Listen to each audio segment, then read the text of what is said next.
Welcome back to Garmin's FAA Data Comm video series. Now it's time for us to take off, literally. But first, we need a departure clearance.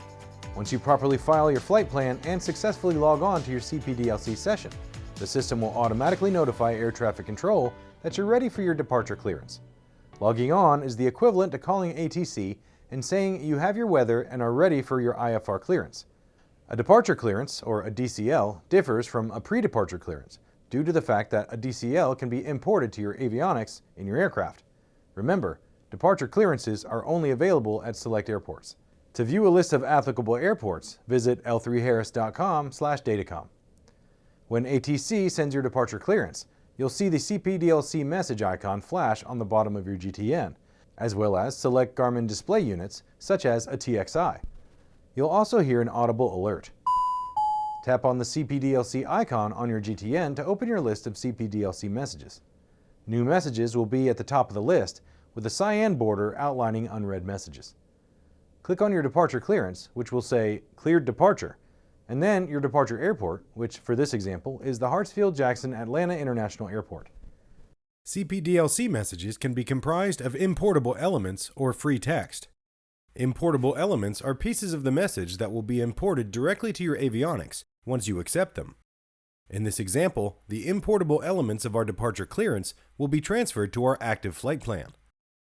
Free text means that these elements of your message will not be imported to your avionics. It's up to the pilot to ensure free text information is still properly implemented. Whether the CPDLC message is sent as importable or free text is at the discretion of the air traffic controller. Typically, importable text is at the top of a CPDLC message, with free text at the bottom. However, it's up to the pilot to verify what is being imported, and what will need to be manually entered. You can expect that part of the clearance will be importable to your avionics if you see Load New Route to Destination. At the top of the clearance, you'll see Cleared and then a departure airport, and Route and Arrival if applicable. At the bottom of your clearance, you'll see your destination. For this example, we've been cleared from Atlanta to Glazer to join the Airway Q118 to Haven, then onto the VEEC-5 arrival via Bont to our destination of KORD.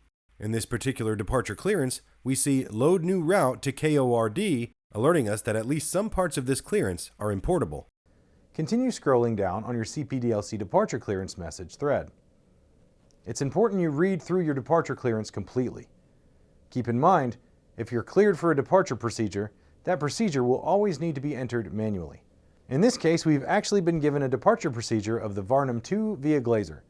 Since departure procedures are non-importable, the system will not automatically import that procedure into our flight plan. So it's up to you as the pilot to manually adjust your active flight plan to match your clearance.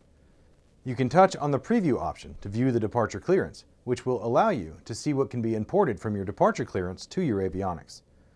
There will be no preview option if the departure clearance is comprised entirely of free text.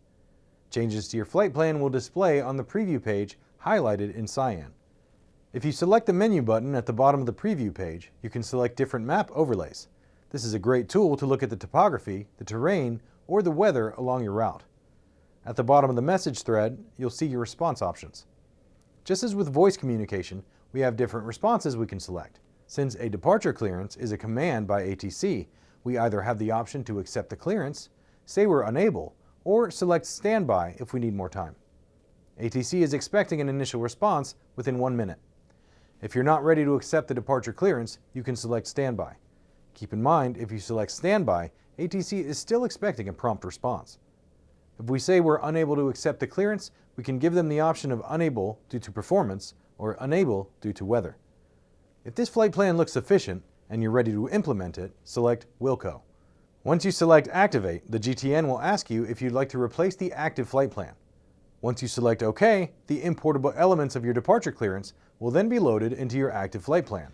As a reminder, departure will need to be added manually, even if you previously had a departure procedure loaded into your active flight plan.